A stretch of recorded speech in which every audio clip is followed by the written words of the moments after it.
because we are kings and our words matter.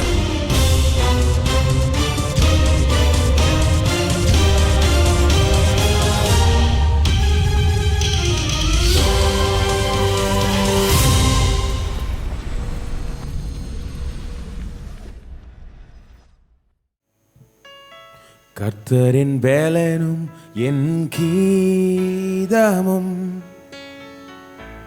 நான் நம்பும் கண்மலையுமானவர். கர்த்தரின் கிருபை என்றென்றும் நான் பாடுவேன், நான் போற்றிடுவேன். கர்த்தரின் வேலனும் என் கீதமும்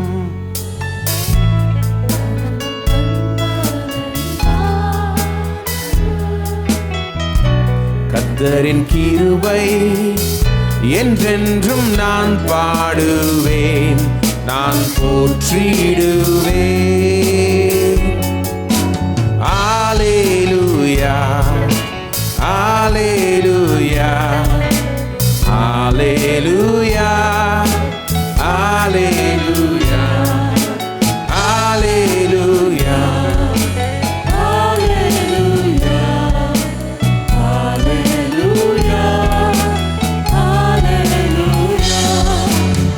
hallelujah, hallelujah, hallelujah, hallelujah,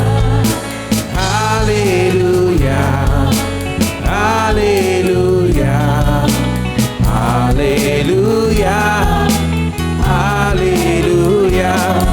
அவர் கரமும் அவர் புயமும் மகிமையும் மகத்துவமும் அதிசயங்கள் செய்ததே.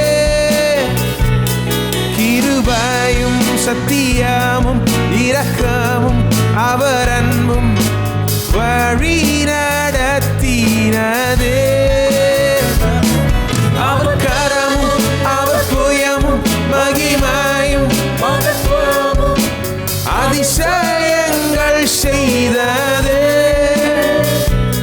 கிருபையும் சத்தியமும் இரக்கமும் அவர் அன்பும் வழி நடத்தினதே. அல்லேலூயா. கர்த்தரின் வேலனும் என் கீதமும் நான் நம்பும் கண்மலையுமானவர்.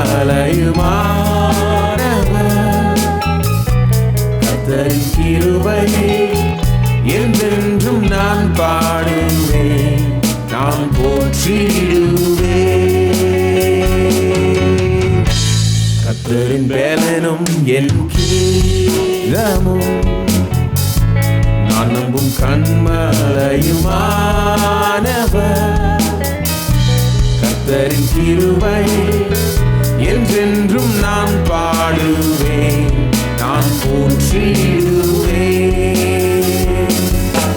ஹல்லேலூயா, ஹல்லேலூயா, ஹல்லேலூயா, ஹல்லேலூயா, ஹல்லேலூயா, ஹல்லேலூயா, ஹல்லேலூயா, ஹல்லேலூயா. அவர் மேய்ப்பர், அவர் மீட்பர், என் நேசர் பரிசுத்த தாழ்ச்சி அடைகிறேனே. ஜீவனுள்ள நாட்களெல்லாம் ஆலயத்தில் தங்குவதை வாஞ்சித்தே நாடிடுவே. அவர் மேய்ப்பர், அவர் மீட்பர், என் நேசர் பரிசுத்த தாழ்ச்சி அடைகிறேனே. ஜீவனுள்ள நாட்களெல்லாம் ஆலயத்தில் தங்குவதை வாஞ்சித்தே நாடிடுவே. அல்லேலூயா. கர்த்தரின் வேலனும் என் கீதமும் நான் நம்பும் கண்மலையுமானவர். கர்த்தரின் கிருபை